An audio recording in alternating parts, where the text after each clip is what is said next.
Hey, good morning. It's nice to be here with you guys. And as you can see, I'm still sipping my tea because I am reading something interesting. And it's a funny thing, isn't it? It's crazy how stuff works. Crazy how stuff works, right? Okay, we have a few more minutes, so we're going to sip some tea.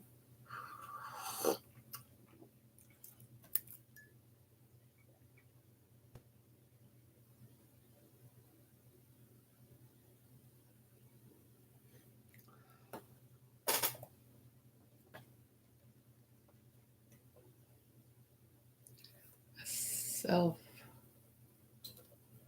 perceived.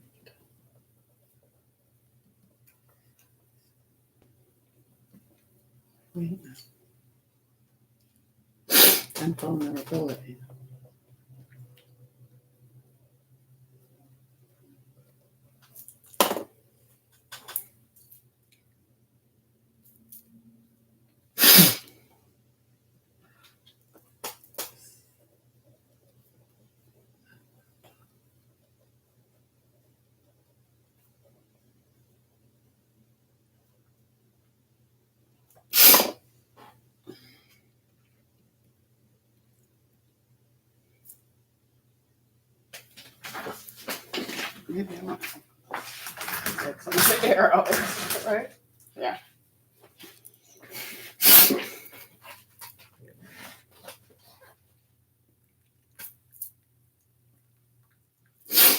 12 step.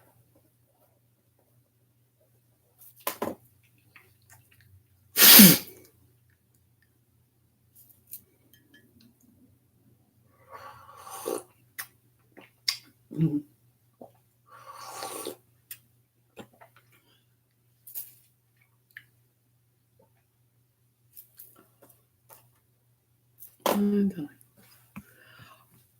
So this is going to be good.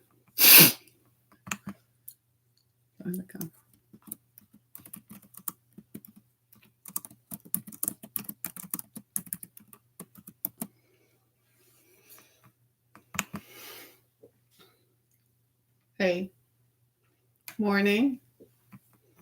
So we're all here, finally, right? We're all here and we're all going to talk. So this is talking. So view this as therapy, right? View this as therapy. And many of you are like, are you kidding me? Yeah. Yep. So view this as therapy. My audience on Twitter is waiting.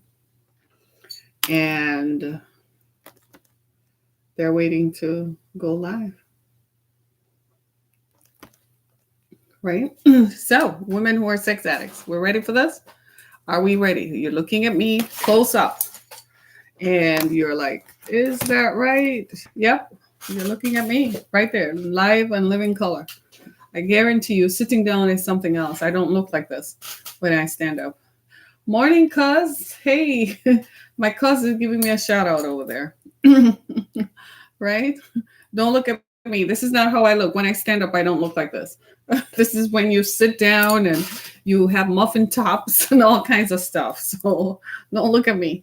But how is everyone doing? We had a great time yesterday. We talked about human trafficking to a group of people who normally would not have been exposed to human trafficking. And we got to share with others on some of the signs and symptoms to look out for. One of the things that emerged out of that was people asking us to, hey, was people asking for us to put it in a format so everyone can read it. The thing with that is that, hey, welcome to Periscope, Prince Primo. The thing with that is that we don't really want the traffickers to know what we know about how they do what they do. So I don't publicize it and put it out there in a publicly read format. Because frankly, we don't want the traffickers to know what we know. Because the information that we naturally obtain come from survivors and from survivors who tell us what to look out for and what happens to them as part of their victimhood experience. So we don't want the traffickers to know. So if you are watching and you were with us yesterday, I will send it to Ali and she will communicate it, because it's something that we think a lot of folks need to have. She knows things. 78, 77, first time on Periscope. Thanks so much. So today, as promised, we're going to talk about women who are sex addicts. And yesterday we talked about men, so I don't want men to feel that they dominate this field, right? And I want everyone to be comfortable in your own sexual journey and sexuality. I want you to know that wherever you find yourself on the spectrum, the human spectrum of sex, and you're not alone. There's always someone else with you on that journey, and there are resources out there that can help you, right? So for the purposes of this conversation, however, we're confining this discussion today to women who are sex addicts. All right, I'm going to do a brief, yesterday we talked about, I made some notes. I talked yesterday so you could catch up with me. We talked about men who are sex addicts, and here's some of the things that emerge out of it. I probably will have to repeat it as more folks join on, but for men who are sex addicts, there's an interesting difference between a woman who is a sex addict and a man who is a sex addict. A man who is a sex addict tends to objectify his partner. So a man who is a sex addict tends to have sex with objects rather than people. That's what he thinks. That's how he does it, right? So he's more inclined to have voyeuristic sex, means he observes. He's also inclined to, that's why they have porn, online porn, right? He's also more inclined to buy prostitutes to have sex with sex workers. Isn't that the truth, right? And all of that is rooted in exploitative sex. All of these behaviors are rooted in our culture. It's the ways in which men are socialized about sex that makes the distinction between women who are sex addicts. Now, I did make a note of one key difference. And here's the thing, there's a commonality between male sex addicts and women sex addicts. Male sex addicts and female sex addicts tend to manipulate, generally, sex addicts manipulate relationships in order to have sex. That's how men are. But women manipulate sex in order to have relationships. See the difference? Because for a woman is still thinking relational. She's seeking intimacy and a relationship. A man is just seeking to have sex, right? So there's some sexual addiction in women is then very different. A lot of people have often talked about, why do women cheat, right? Why do women cheat? Why do women cheat and so on? Well, women cheat.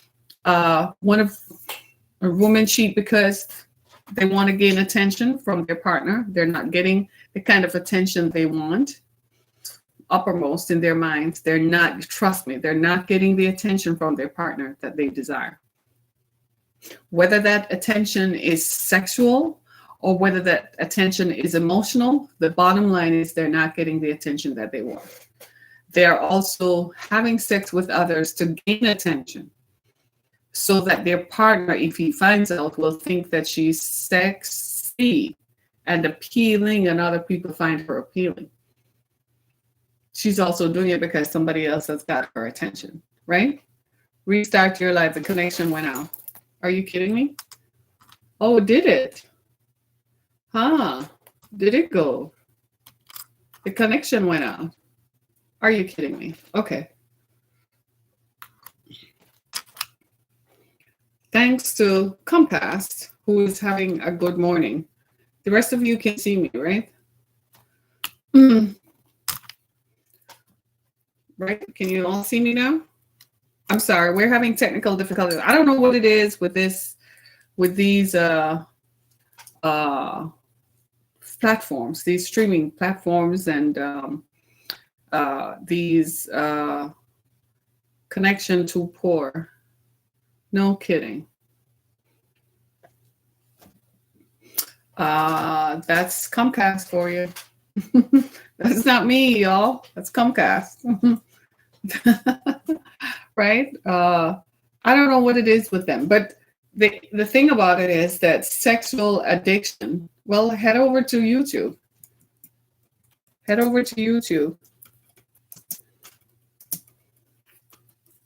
Because if you find that, I have found that the most stable platform for streaming is, guess who? YouTube. They're reliable. The connection doesn't go out. It doesn't flail out. It doesn't fall out. All these other connections, no matter what your streaming service is doing, no matter what your internet service provider is doing, YouTube just stays the same. Okay, so we're talking about sexual addiction in women and how that is this. Cheers to everybody. Good morning, coffee time, and all that stuff. I drink tea, so I don't know how to restart the feed. It won't restart. It says the connection is too poor. I don't know what that is. Still initializing video stream on Twitter. Go figure. But sexual addiction in women is something to talk about. I believe, I haven't seen anywhere that can tell you that 1 in 4 women experience this. It's such a low number that there's nothing to quantify. So it's not as pervasive as you would imagine it could be, because I suppose a lot of folks may not come forward, or because of the stigmatization associated with it. Some people, even though they seek treatment, they may not want to be quantified. That the data analysts may not want to put it together because it's not enough of a data to form a broad-based platform to say that 1 in 4 women have experienced sexual addiction in their lifetime, something along that length, along that stream. So it's not enough to quantify. Suffice it to say that there are women who are sex addicts. Have I known some? Yes, I have known some. Not famous ones, just ordinary women who have done it. And let me tell you some things that women who are sex addicts do. One of the things they do is they use sex for power. So whereas for a man, he sees sex as a notch on his belt, it's a sign of his prowess, because men in our culture and in our society are socialized differently. Men are socialized to be competitive, to be a one-up man, as opposed to women are socialized to be codependent. Oh, you go along to get along. Men are like, no, be the first one on the block, be the man, be the exceptional person. Women, on the other hand, are socialized to cogitate and to support, right? So which now explains why a woman becomes a sex addict. The lock's on point. Thank you, baby.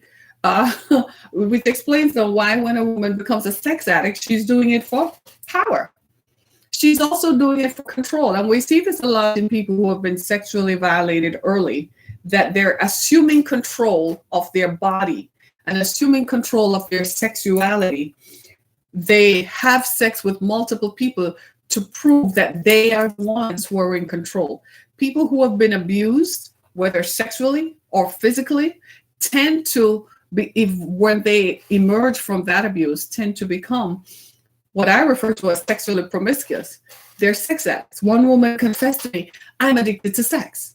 She said, I cannot go 30 days without sex. She said, that would drive me crazy. She doesn't go 3 days without sex. She doesn't matter who she has it with. She says, I just gotta have it. She was trafficked as a child, right? And then, of course, there's the big one, women who are sex addicts do it for attention. You all know that girl in school who was having sex with everyone because everyone looks at her. She was known as a girl who slept with everyone, but she manipulated the conversation and the messaging around it to make it seem as if she were popular because she did something great, or she's popular because she's pretty or good looking, or you know how when we're in high school we're stupid, right? Yes, we were. We were. Right? So we tended to look at people in different contexts, right? And looked at people differently. So I have known people who are sex addicts who do it for attention. I won't get into the storytelling. It's too early in the morning to tell you what eventually happened to her, right? Uh, and here are some reasons why women also do this. Seductive sex.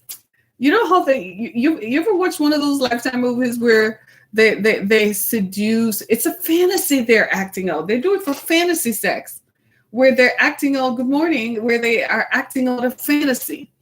They do it for some sort of seduction, and they do it for, here this quirky one, role play sex. So they make these connections and set up these extravagant scenarios where they meet someone and pretend that they've never met him, and they meet in a hotel room and she puts on a maid's uniform, or she comes in like a police officer, or she comes in like his boss or like a school teacher. And they act out these elaborate fantasies where they're role playing. Women who are sex addicts also trade sex. Yes. And many of you men are smiling because you know exactly what I'm talking about. You've been the beneficiaries, right? They trade sex. So they will have sex with someone in exchange for something. It could even be the mailman. It could be the Comcast guy. They have sex in someone for in exchange for something else. And then here's the thing that kind of got me was the pain exchange. You remember the S&M culture back in the, I don't know, when we were growing up, it was a big thing our parents hid from us. The S&M culture. It's hard to think of your parents participating in S&M, but Jesus, they were quirky back then. Yes, the S&M culture, it's still pervasive today, where people act out these elaborate roles where they're inflicting pain while having sex. Guys, I'm going to be honest with you. That's something I don't understand. I don't get that part of it, but people do these things where they act as if maybe I look too school teacherish, so I'm going to take my glasses off so that you can just see me as just some girl who's talking, right? So there are people who like to have sex. What I'm trying to explore is providing you with an understanding of why these things happen. So when you encounter someone, you don't view them as a science experiment, but you understand the reasons why. So I'm providing you with reasons why women become sex addicts. Most of us as women have been socialized to deny our sexuality, to pretend that our sexuality doesn't exist. No, I'm just a human being. I'm a female. I don't even have sex organs. I really don't know how I have children. I really don't know what to do with my breasts. And I definitely won't talk about what's down there. That's how women have been socialized. We were not socialized to explore the pleasure that our bodies can give us.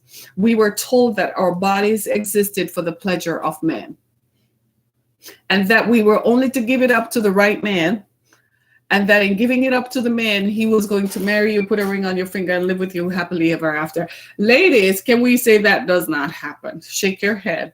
That might have been true 100 years ago, but it is not true. We were raised and socialized. Our role in sex was not to find out what we liked. Our role in sex was to be submissive, was to respond to what he did, because the man knew better and the man understood better. He knew what to do to turn you on, and you followed his lead, even in sex. Hello, no, let me take a sip of tea, because no wonder there are so many issues. Because if women have been denied our inherent personal feelings and power, no wonder there's so much stuff going on with people today. How did we really expect that we were going to continue to deny people having access to the pleasures of their own bodies and think they were going to find a way to act it out eventually? No wonder they're like, I'm going to do what I want when I want with my body. It's my body. We have to take the messaging off. It's time for a lot of these old ideas, these ancient reductive ideas, to go away. They are bad for us, and they have proven time and time again how disgusting and bad they are for us as choice, as choices. We ought to have election and free agency and autonomy over our own bodies and our choices. What is wrong with experiencing pleasure in sex? What is wrong with initiating sex? And men too have been socialized to think that women should not demonstrate her interest or her keenness or her great desire for sex. Men have been socialized to think that if she does that, she's being a prostitute, or she'll go do it, want to do it. She like it so much she want to go do it with someone else. As if we're not human beings created with velocity and equal velocity and feelings for her wanting to have sex. So when they describe a woman as a sex addict, I am saying, who is saying that? Has she been diagnosed clinically, or is it by observation? Is it by observing that she has sex with multiple partners? Because my experience as someone who is intimately familiar with people who have been sexually violated and listening to their stories, I listen to survivor stories because survivor stories, when told from a survivor's perspective, are powerful. Survivor stories is now influencing legislation that impacts survivors of crime because survivor stories tell the real story. We've so long, all we've heard are the stories from law enforcement, the prosecution, the collating of data, the treatment of persons who have done wrong. What about the persons whom the wrong was done to? So now the focus is more victim-centered and more what we refer to as trauma-informed, meaning we're listening to survivors and we're listening to their experiences because that is going to dictate how they heal. So they have some election in how they heal. Some people will never overcome their victimhood. Let's just be clear about that. And hence the reason why you see people act out and become sex addicts. Because when people have been sexually violated, they act out in one of two ways. They either act out as being robbed of sex, or they act out like they can't get enough sex. There were people whom I have spoken to who said, it's been 48 hours. I gotta go here. I gotta call this guy. I gotta call. And I am like, oh my God, what do you do?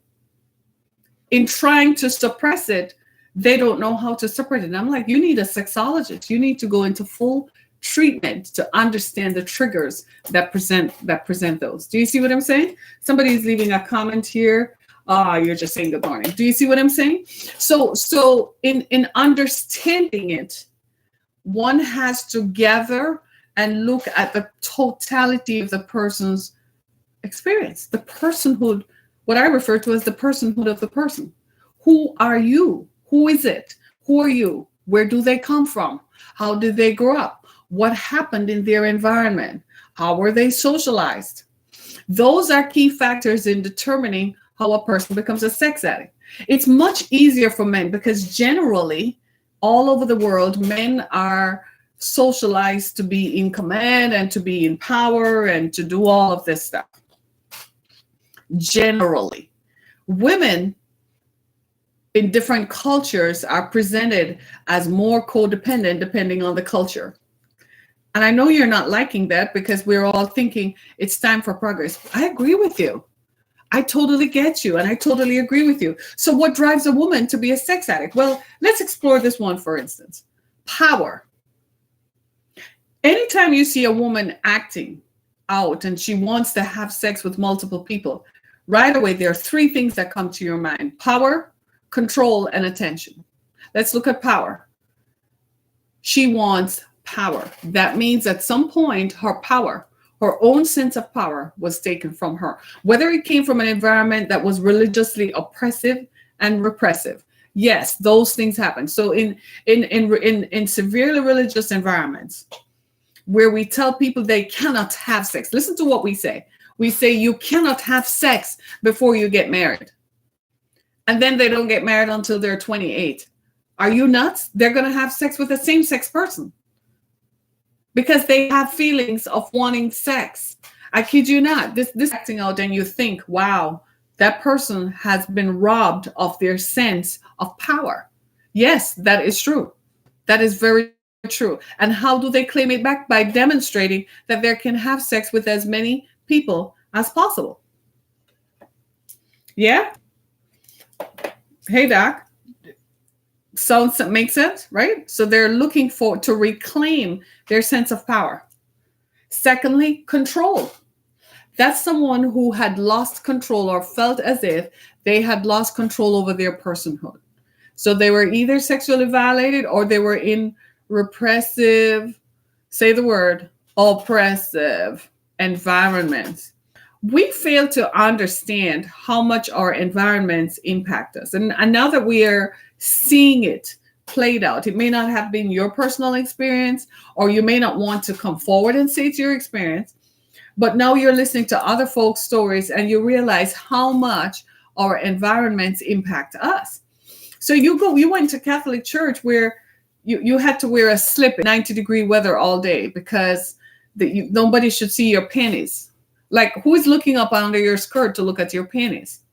Right? We've sent our children into repressive, oppressive religious environments where they're told the Bible says do not have sex. But did they tell you that that was the Old Testament and that Jesus came in the New Testament and says, I have come to set the captive free? They didn't tell you that part.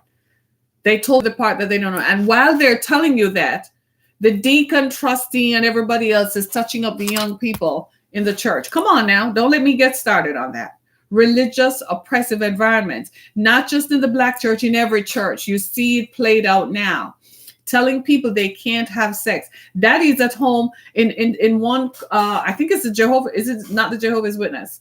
One of those religions that's a cult says that the first man a girl should have is her father. The same father whose loins she came out of wants to have sex with his female child. And it's okay. It's seemed as okay. Oh my God. So as somebody who grew up in that kind of repressive religious culture, what do you think she's going to do? She's going to act out. She's going to demonstrate that she what? Has power over her sexual choices and power over her body. And she has control of herself so she can have sex with whomever she wants to have, not somebody else choosing to have sex with her. Do you see what I am saying? She's also doing it for attention. Look at me. Look at me. I'm over here. Hey, I'm over here. Look at me. It's me. It's me. So they go from one partner to the other, always in a manner that others know. Somehow they're going to let you know that they just slept with Jack and that over here was Paul and back there is Brad. They don't discriminate. No, they don't.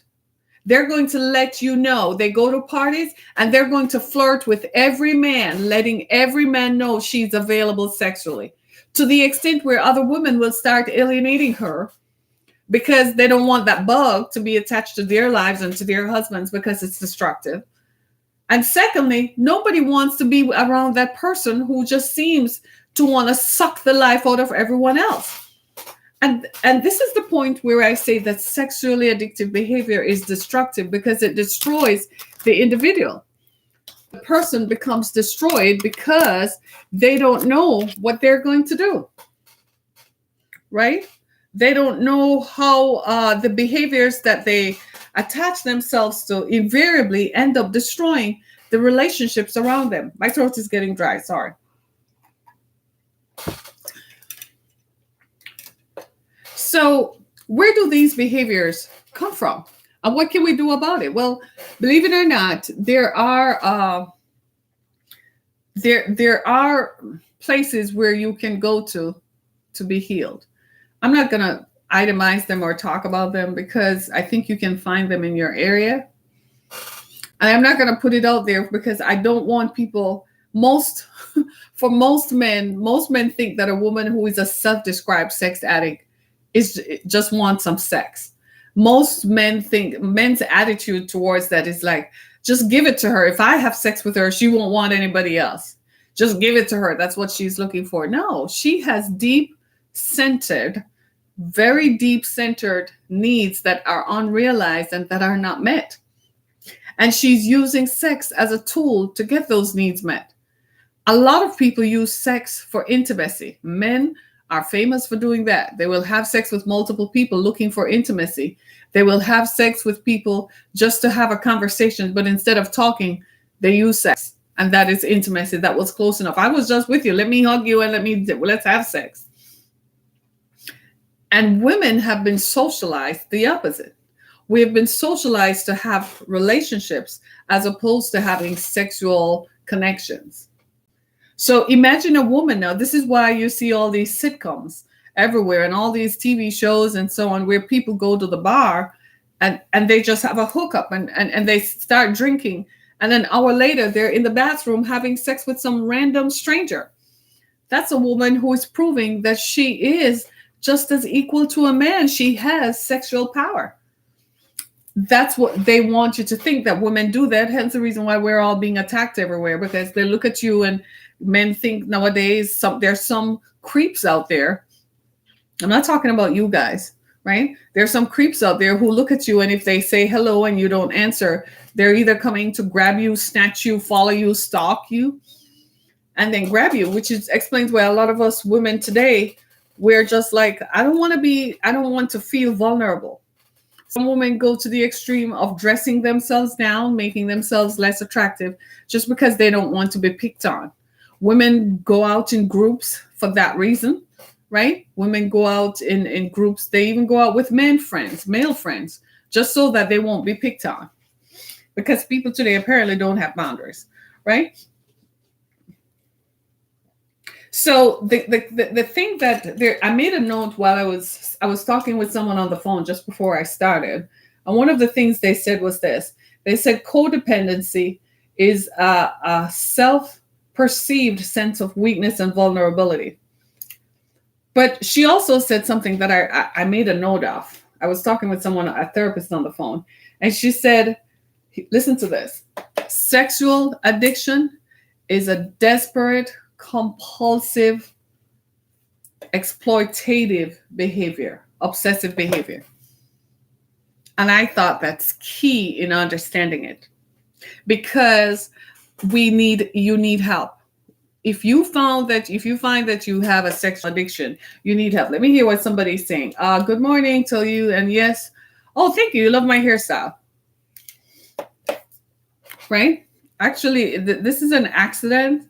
I was trying to pin my hair up, but the hair got caught up in the scrunchie, and I couldn't do any better. So I kind of just like, whatever, just left it. So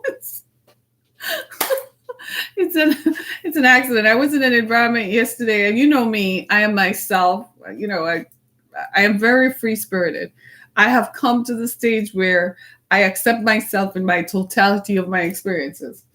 And in this self-actualized moment, it also means I don't give 2 cents what someone else thinks of me, especially if it's going to be negative. You might as well keep it. It doesn't mean anything to me, right? So I was somewhere yesterday, and I won't talk about it. Let me stop. Let me just stop, because they got a pretty good taste really quickly of how I feel about others. When people start talking to me about something else, I'm like, excuse me? I'm like, somebody had to say, leave her. She's fine. We like her. Leave her. I was like, right? So thank you for liking my hairstyle, but it got, the rest of it, I don't know where it is. It got caught up in the scrunchie somewhere, and I couldn't pull it down. So I just kind of, you know, when you just, oh, it's one of those. I just left it. I was trying to wear it like a ponytail to one side. It didn't come out that way. So some of it is down, some is up, whatever. But thank you for liking it, though. I like variety. So don't be surprised if in another 2 weeks you don't see me with a different hairstyle. But because the summer, I'm bored. I get bored. Right? So in talking about, I want us to look at desperate, compulsive, obsessive behavior. Would you say that a woman who is a sex addict is desperate? Would you say she's obsessive? Yes, you would. And you would say it's compulsive behavior. One of the things that I have found with sex addicts is that compulsion is something that they respond to. Compulsive habits. It's almost as if they have a compulsion. I watched a Lifetime movie about 4 years ago. They repeated it recently. in which they highlighted a woman who had everything to lose. She was married, her husband took really good care of her, they had children, and she had a compulsion to have sex. She ended up having sex with the wrong person who ended her, and who then took pictures and sent it to her husband. And then the husband became aware of it, and she has today. But you probably thought I was just talking about men. The same thing is true for women. There's a woman I know of who could not stop having sex with anybody. In fact, at one point, her friends counted 31 men around them whom she had had sex with. Do you know what that is like? That's almost like a sex worker. When you can identify within a small time frame of time that in a small social grouping, there are 31 men whom one woman has had sex with. And you walk into a room and she can't look at anybody in the room because she looks ashamed. And I couldn't understand why she would look like that. Then I learned that it's because she had had sex with 31 men in a social group. Now, some men will think, hey, that's easy. I can get to her. I just need to say one word to her and she's just going to drop everything and just have sex. And her marriage fell apart because of her compulsion to have sex. According to the husband, he was warned prior to marrying her not to marry her because she slept with everyone. She was easy. And he still married her because he thought he loved her or whatever, or he cared about her. But it destroyed her life. It destroyed her. She's still having sex with people. She changes them like once a month. Or so it seems. Do you see what I'm saying? She has a compulsion. So that person, it's a desperate attempt to gain attention because she's hoping that someone, at the root cause of it, she's hoping someone will say, hey, I see you. You need help. So while they're acting this out, they put on a whole different role-playing scenario where they act like, oh, I'm enjoying this so much. They actually think that they're makes them powerful.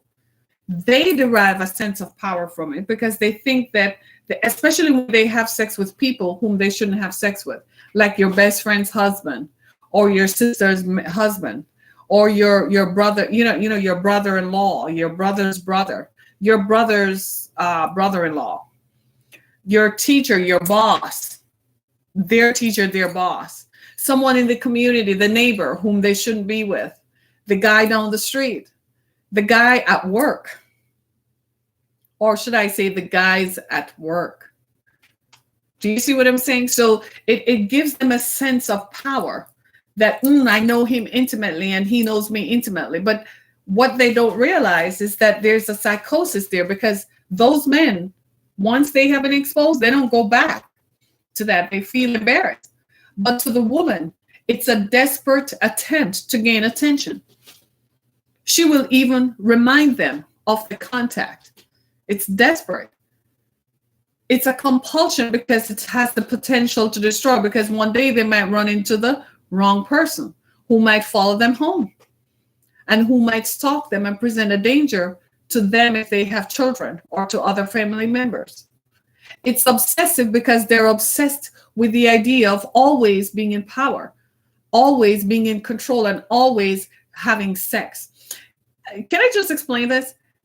What you're beginning to realize is that a sex addict has very little to do with sex. Do you realize that? Sexual addiction has very little to do with sex. It has nothing perhaps to do with sex. Sex is just what? A tool they use to obtain their feelings of power, control, and attention. For men, it's different. We talked about that in depth yesterday. So we're talking about women today, right? So for a female sex addict, it has nothing to do with sex. Is just a tool she uses. Conversely speaking, people use drugs, alcoholism, right? That gives them they feel as if some people will get drunk because they feel they can say anything they want. They can do anything they want, right? They have some control over what happens around them. Sex addiction is unique, right? It has very little to do with the act of self-esteem. So I'm sorry, guys. I know you were thinking that she just likes it. She just likes the penis so much that that's what it is. No, she likes the power that she can call up a man and have sex with him just because. So she uses her and she uses sex. And you're saying, well, what's wrong with that? It's the compulsive, desperate, obsessive need to continually perform in a sex-like manner to control the outcome and to control you. That's what makes it desperate. That's what makes it the way that it is. And I know that those who are watching, you're not sex addicts, because the sex addict knows this about herself. So she's not watching. She's in complete, total denial that this is her story and her scenario. I want you to know. So many of you guys are saying, dang, I better go look at this girl I know at work who acts out like this. Well, there's some signs and symptoms. Sometimes you would not know that that person is a sex addict because they don't look it. They don't even look sexy. Because at the back of your mind, you have this glamorized, romanticized idea that a sex addict looks like a porn star. No, they don't. No, they don't. They look like ordinary people. And yet they're the ones who have the most dangerous forms of sex. It's dangerous because it's life-threatening. In today's world, having sex with multiple partners is a life-threatening scenario because you can get a sexually transmitted. I'm laughing because I had this conversation with a gay guy once, and he was rolling on the floor laughing. He said, "You have no idea how dangerous that is to have sex with a condom," because most people today, a lot of men are having sex with men and women. Yes. And women don't know that. And men are not going to admit it. A lot of men today, I'm saying it again, are having sex with men and women. Men who consider themselves straight are having sex with men and are also having sex with women. It's dangerous to be in a polygamous situation where you're having sex with multiple partners. It's extremely dangerous. If you are not sure what your partner is, if you even for 1 second doubt or suspect, let them go get tested. Wait a minute, you go get tested. Because if you're sure you're only having sex with this one person and then something happens, then something happened with them. Right? And it's true. This is just a frank conversation that we're having, not because we hate anybody, but because these are observations that we have seen all around the place. It's not confined to just something that's happening in Detroit, or maybe it's just happening in Baltimore. No, it's happening everywhere. It's happening in communities that you wouldn't even dream of. Seniors are getting sexually transmitted diseases. Yes, sexually transmitted disease is rampant in nursing homes. Why? Because every month when they get that Social Security check, they go get happy for a minute. For 10 minutes, they go get happy. And that happiness produces something. And then they go back to the nursing home and have sex with the lady who is in 3C. And she manifests with a sexually transmitted disease. It's rampant among seniors. Yes. And there are seniors who are now just discovering their element. Because it doesn't have age or class or boundaries attached to it. But what you do know by now is that it has very little to do with the act of sex itself. It's about control. It's about power. It's about attention. It's about an obsessive compulsive desire to be in control and to have attention. Who destroyed her whole life. Her husband ended up leaving her because of her obsessive compulsive desire to have sex. And she did not stop even when he left her. She went like Jesus. In 1 year, we knew of about 5. I'm like, 5? Who the hell does that? Normal for her. Just passing through. She just kept it moving to this day. And even those are people who are sometimes in severe denial. So they will never come forward and seek counseling. And there are some people who say, well, you know what? I have a problem. Usually it's a crisis that produces the idea that they must seek help. It's usually a crisis. Sometimes they themselves act out until it gets to crisis point. If a woman is just having sex with everybody in the office And then she's going home. That's a crisis. Somebody, they're going to fire her. Can she go home and say it's because she had sex with Jack and Tom and Brad and Sam, getting a little closer? No, she can't. So usually, typically, it's a crisis that makes someone realize, I have to change. I cannot go on like this much longer. The only good thing about sexual addiction is that it's not driven by chemicals. Now, when drugs enter it, it's a whole different story. So there is a story I can tell you about that. This woman, maybe she had a sexual addiction prior to the drugs, because she did seem to play fast and loose. She had one steady boyfriend, but as long as she was hanging out around us, she just seemed to be, I just thought she was easy, like cheese. I mean, any man could say anything to her and she would just walls off with that guy for the night. And then two days later, she was with someone else. So you referred to her as a good time girl, right? She just likes to have a good time. Well, when drugs entered the picture, it changed the whole dynamic, right? I can't say her name because she might be on Facebook. I don't know, right? But it changed when she started using drugs. Now, she started using drugs. She started using marijuana. And my ex-husband warned her that it was going to progress to something else. Don't go there. She didn't listen. She said she was, she said she was in control. And she had the power to stop whenever she wanted. That's how sex addicts feel. They feel like they're in control and they have the power to stop. Well, in this scenario, she could not stop. So she ended up using cocaine. Her need for cocaine drove her. So what we thought was her being easy and being willy-nilly and available now became a whole different habit, because now she has a drug habit attached to the sexual compulsion. And the addictive form of sex encouraged and drove the addiction with cocaine. They used to have the boys lined up as she gave them oral sex, just to watch what happens to her. She was completely out of her mind. My ex-husband went nuts. He and the woman's boyfriend, they got together to go stage an intervention. I thought they were going to kill people. I thought they were going to hurt people. When they heard that she had them all lined up. She would have like 5-6 men just lined up, one oral sex after the other. And you know what they did? They would withhold the drug so they could manipulate her and get what they wanted out of her. You know how all of that started? Her need for compulsive sex drove her until she felt that she was so in control. She has so much power. Guys, can I just tell you this?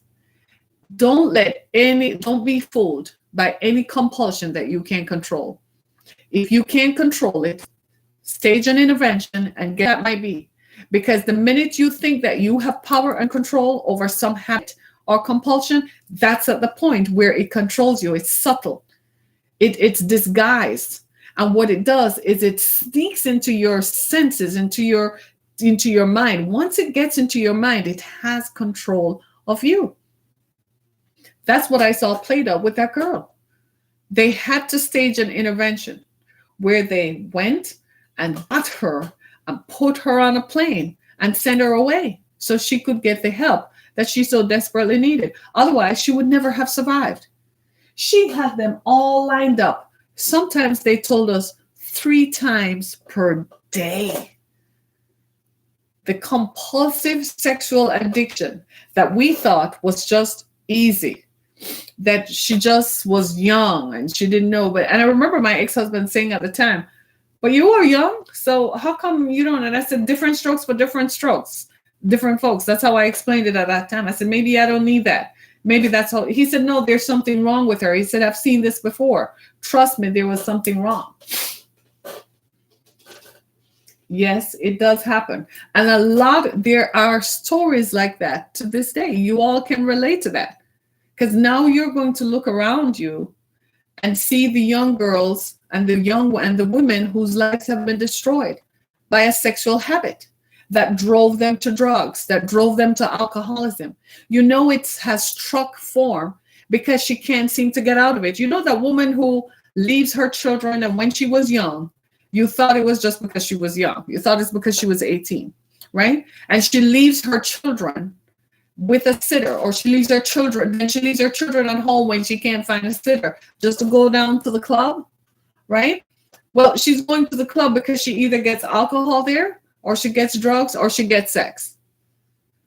One of those things that gives her, it feeds her need for attention and power and control. Now you understand it. Now you know why it's dangerous. So she starts when she's young. But you thought she would change, but as she got older, she still do the same behaviors. Yes, she might have a job. She might still keep a job, but she's still going to that same. And you look at her 20 years later, she's still doing the same thing. And you're like, dang, some people do not change. No, they don't, until they get help. Maybe it's been 20 years because she hasn't gotten to a crisis. But when the crisis happened, that's when they go and seek help. And some people going for addictive behaviors, such as alcoholism and drugs. But a side thing to that is sexual addiction. They will not tell you that, but they were sometimes having sex with the guy behind the bar, the guy in the band, the disc jockey, the guy she just met. They were having random hookups. They were coming to her house when you were there, and you didn't know. Some people do it for attention. A few years ago, I know a guy who was a former police officer. When I met him, he was a former police officer. And he was in a steady relationship. So you know me, I talk to everybody. I love hearing people's stories. And people just seem to tell me stuff. And he was telling me that the reason he wasn't married to his current partner, because I was fibbing him, why aren't you married to your current partner? Because you've been together for 2 years, 4. And I'm like, why haven't you done anything? And he said, because the last time he was married, he was a cop.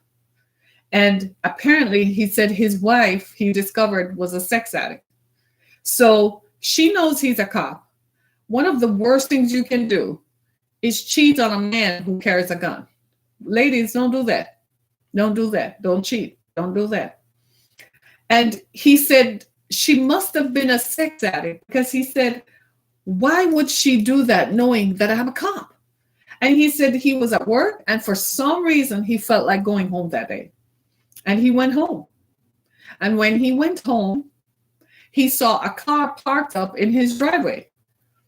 That was the first sign. It's like she was begging for attention, right? She was demonstrating something to her husband that she had control, even though he was a big bad cop. And he said when he went in the house, he could hear them. And he went in the bedroom. And he said, what's up? And the guy looked like he was going to die. The guy was begging for his life. And she was clinging to the guy. And the guy was like, man, I'm sorry. I'm in your house. Please don't shoot me. And he said to the wife, and this is what you gave me up for. Somebody who's throwing you under the bus, and you were just in bed with him. And he said, as calmly as he could, he said, please leave my house.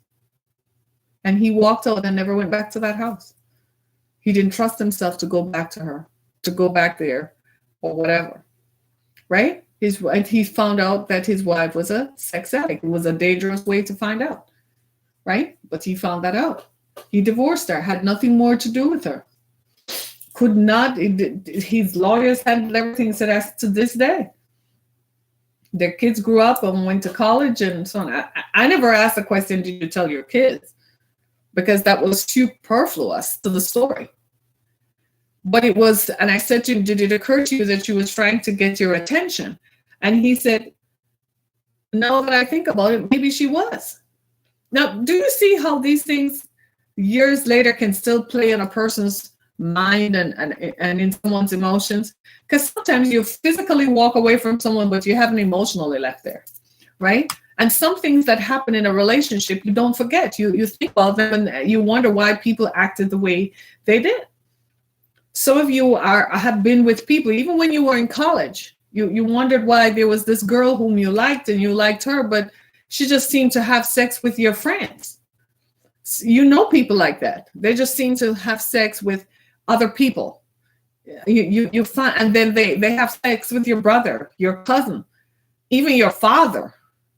Yeah, those things happen. Those people have an obsessive compulsive desire, and they're desperate for attention, and they want to demonstrate that they have power and control. They just choose the wrong way to express it. Now, I'm not excusing the behavior one way or another. I am saying these folks need help.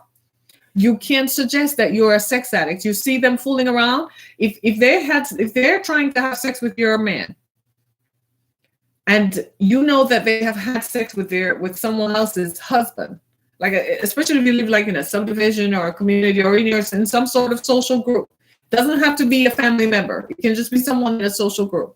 If you know that they have had sex with other people in the same social group, that person is desperately looking for attention. Talk to them. Don't just dismiss her and say she's a bee, she's a whore, she's a whatever. Tell her you need to go get help. You're a sex addict. Go get therapy. It'll make you feel better. But it also identifies to her that she needs to stay away from you because you have found out her truth. Once they have been exposed, they don't come back, right? And it's not in an effort to victim shame anybody, but it's an effort to draw attention to the compulsive habits and how destructive it is. Now, it's entirely up to the person to seek help. Will they? Only God knows. Some people live in a surreal universe. Some people I refer to, sometimes some of these folks have deeply psychotic tendencies. You do know that. They also have personality disorders. They're manic depressives and they're schizophrenic, because in one sense they act out like a she devil. They act out like a whole displaced person who is a sexual tease, and then they wake up the next morning and get up, get their kids ready for school, go to work, and work all day. So when you see them, they look normal. They don't even dress up sometimes, just so you won't get the wrong idea. They look like a plain Jane going to work. I kid you not. So if your idea of a sex addict is someone who looks like me or someone who dresses seductively, forget that. Push that out the window. Sometimes they're as plain as Jane. That's how they get people. Because people are like, oh my God, you'd have never expected this from someone like that. And that is what they perceive as their power. Because you think that they can't, but they do. And they derive a sense of fulfillment from it. That's when it becomes psychotic. That's when they need mental help. They have a mental illness. When they start coming after family members whom you and they are related to in common, they have some serious, undisclosed psychological situations going on that they need help. Let me just explain it like this. If they're having sex with every man you have ever known, if a woman around you is having sex with every man around you, she wants to have sex with you, right? She's a sexual addict. No, it's not romantic. It's not glamorized. It's not something to feel good about. There's nothing feel good about it, because you're not going to feel good about it. Trust me, because you're going to realize that she's having sex with one. So don't think, well, I just want a sexual experience. So anybody who gives it up, no, you don't want to be a part of that. That is some sick, disgusting stuff that you don't even know what you're walking into. You're walking into someone's hell. And this is why I talk about sex so personally, because I don't think sometimes we just have sex. Listen to me very carefully. When you're having sex with someone and you look into their eyes, you're creating a connection. You have created a soul connection. You hear people talk about my soulmate all day. When you have sex with someone and look into their eyes, you're creating a soul connection. How many soul connections can you have? You realize that every time you go to bed with someone, you're going to bed with everybody they've ever been to bed with, because of the soul connection. Some of these folks have all kinds of stuff. Have you ever been with someone and all of a sudden you have some strange desire and some strange cravings? Some of you guys need to go through what I call a cleansing, and some of us women need to go through a cleansing. It's not everybody whom you meet you should jump into bed with. Everyone is not good for you. Some people have stuff that they have never dealt with. They have unresolved psychotic and emotional issues that have been there, that are deep-seated, that they have never dealt with. I really didn't intend to talk this long about this, seriously, but you're pulling it out of me. So I'm just going to tell it to you like it is, right? Some people we should never go to bed with.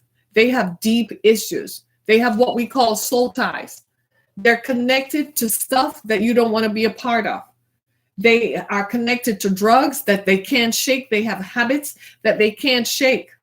They do things in the dark, in the light, in their basements. They do things that you don't want to think about. Be careful of the people whom you connect with. We really should spend some time getting to know people and get to know as much about people before we jump into bed with them. Because once you get there, that deep connection, that where you exchange body fluids and you exchange a soul connection, that's irrevocable. You have to go through a cleansing where you get rid yourself of some of that. This is why it's important to have one partner. This is why it's important to have one partner, not multiple people whom you have multiple soul connections with. Yeah? Their spirit is attached to yours, right? It's a soul connection. You have to sever it. When you break up with someone, sever the tie. Some of us, we allow these people to be attached to us. You don't, guys and girls, hey, everybody, you don't even know what the stuff do you know that there are more people who are bipolar than ever before? A lot of these people who present as sex addicts are people who are bipolar. Some of them are bipolar. They are schizophrenic. They have multiple personalities. You don't even know which personality is jumping out at them. One day, they're Susie Homemaker, acting like all she does all day is be a mother and a wife. The next day, she's a raging maniac brandishing a knife to kill someone. The next day, she's a sex addict like Julie Pornstar. With. Sometimes you like hookups. You go to the bar, you meet people, they sit there and they drink. You need to ask yourself, is that someone I want to marry? Is that the ideal image for me? Do I want to be with someone who can drink just like me? Is that what you want? We're talking about what you want. What is she going to tell our teenage daughter and our teenage son about drinking? When you start asking yourself those questions, it makes you back up. And yet there's this nice girl over there, this other one over there who doesn't do any of that, but she's not challenging enough. She's not exciting enough. You want the excitement. And then you have to really get to know people. You see what I'm saying? You think it's just a hookup. It's no big deal. The girl from over cubicle 5 over there. It's no big deal. It's just a hookup. It's never just a hookup, people. Sex is never just a hookup. Sex is seductive for a reason. It seduces you. You get these feelings that only one thing. You ever heard Marvin Gaye's song, I Need a Sexual Healing? Right? And you listen to it. My mother used to play it when I was little, and I used to wonder what all the fuss was about. Like serious. I'm like, is this what adults do over there? Okay. Right? And you listen to, you think it's just a hookup. So you're just going to go hang with this person and get happy for a minute. You're not really getting happy. Sometimes it lasts your life. And some of you guys are laughing because it takes 18 years. You have 18 years of child support payments to deal with for you just getting happy for 6 seconds. My ex-husband used to say it like this. He used to say 30 seconds of happiness produces a lifetime of debt. Right? And I used to say, whoa, is that how you look at it? He said, think about it. He said, that's 18 years of child support right there. That's what my ex-husband used to say. Right? It makes you wonder. You meet grown men who have only had 2 children. You have to ask yourself, what self-discipline did they employ to keep it to a minimum?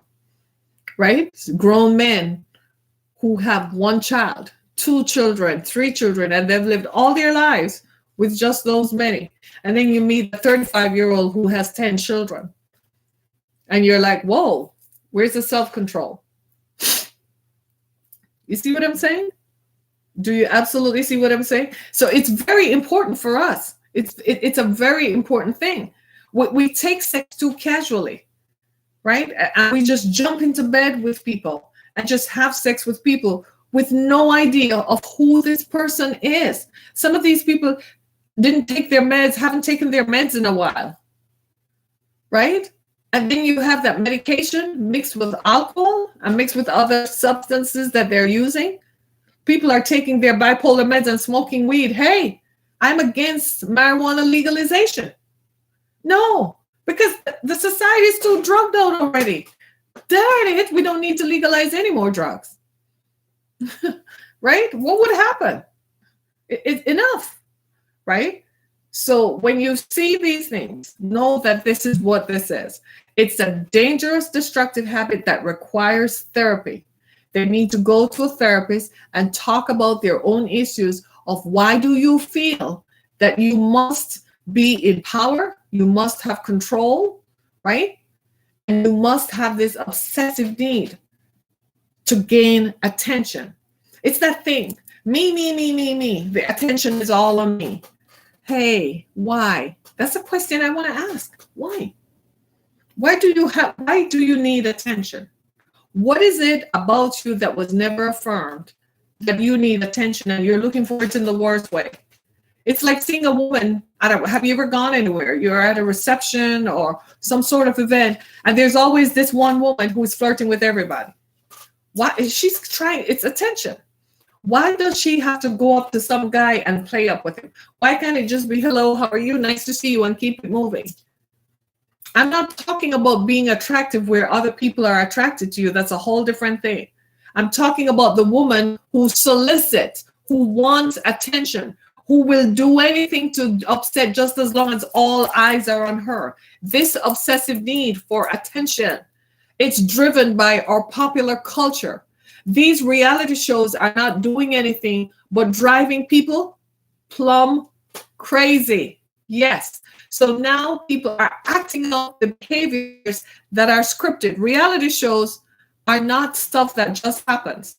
They don't just put the camera in a room and tell you do whatever. It's a script. They come back and direct the script.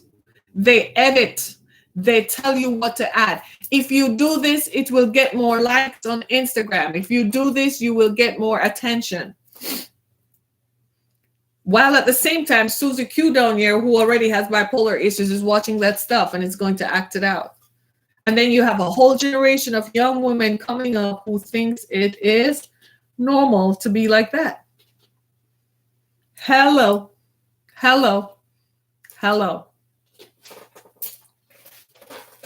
Right? Oh boy. A lot. It's a lot to think about. So think about this. So a lot of the feelings for addiction for a woman is rooted in her codependency. It's the way we were socialized. Men were socialized to be more competitive and to function in competitive environments. Women were socialized to be codependent, to support. Consequently, our sexuality and our ascending or emerging sexuality was downplayed.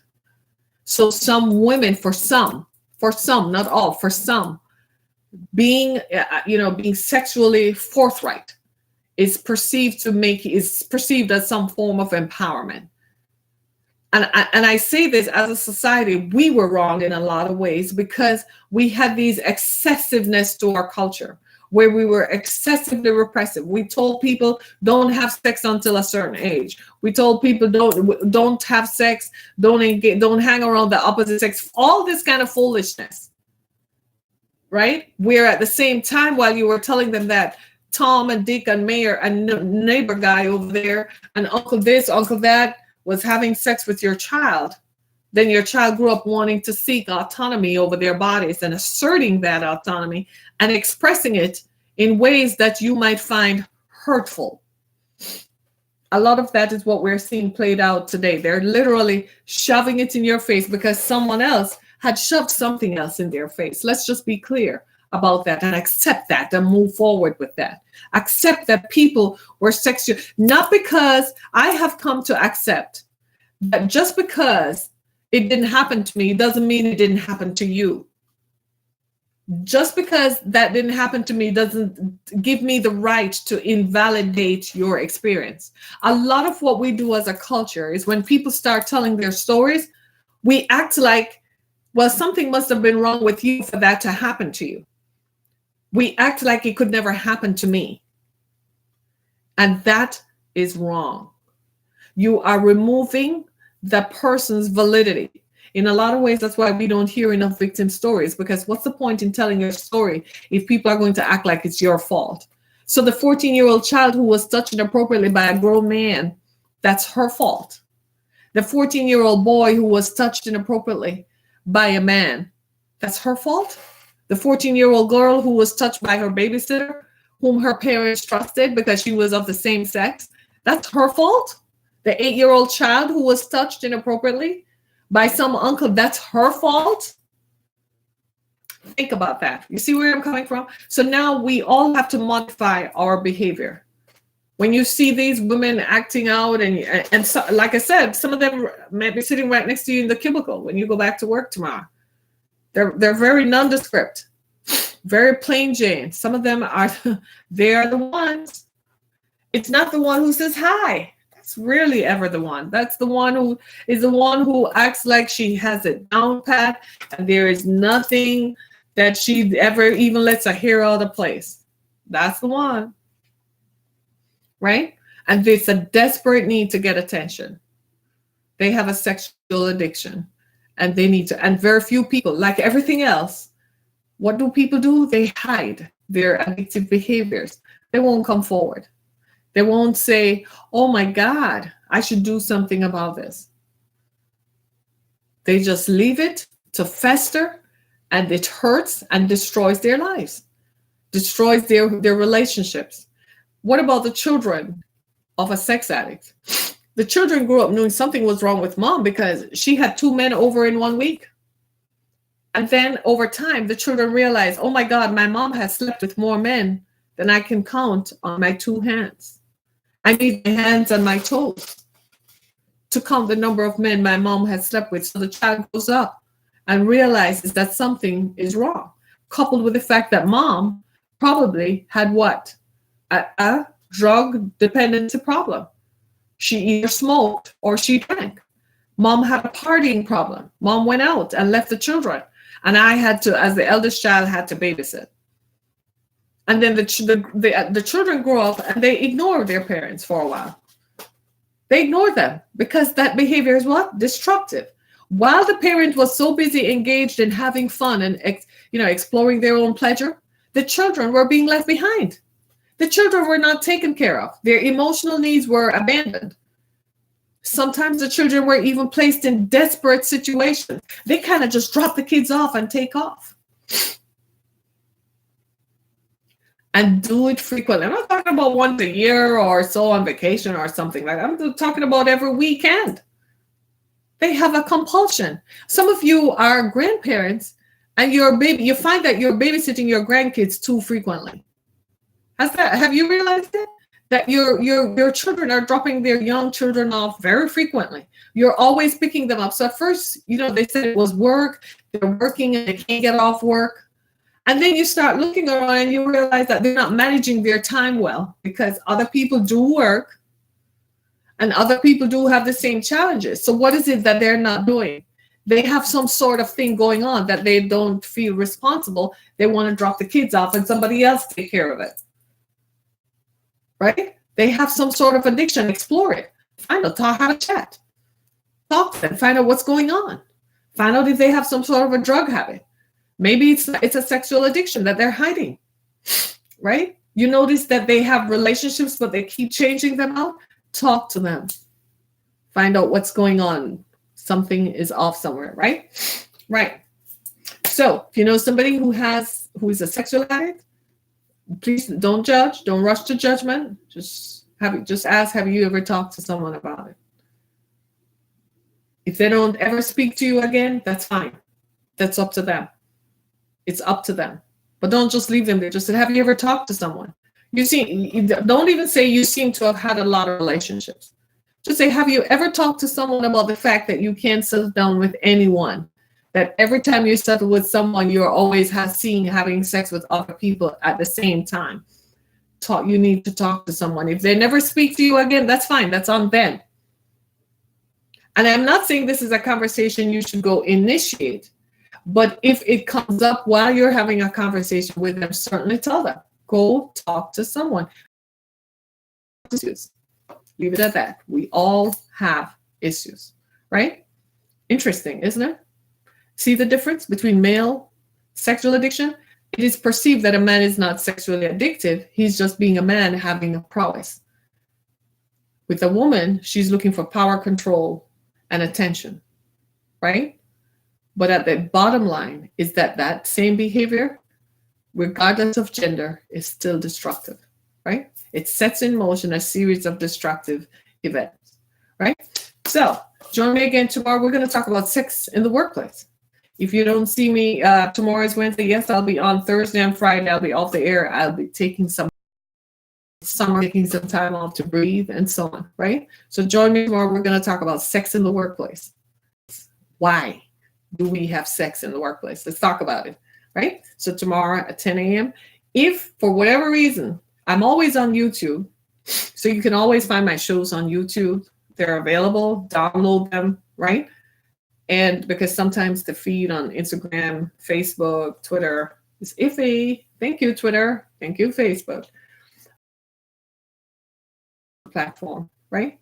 So have a good day. It's Tuesday, a terrific Tuesday. Hope this conversation has been a blessing to you. If it has, please go buy my books, harrietkamak.com, as well as amazon.com, barnesandnoble.com. My books are available wherever books are sold, anywhere in the world.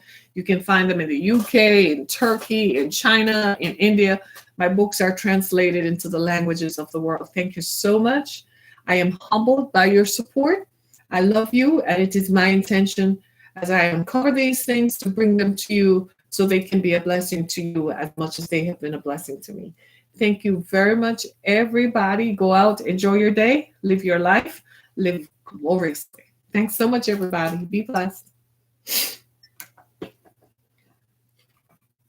Hey, y'all. Bye.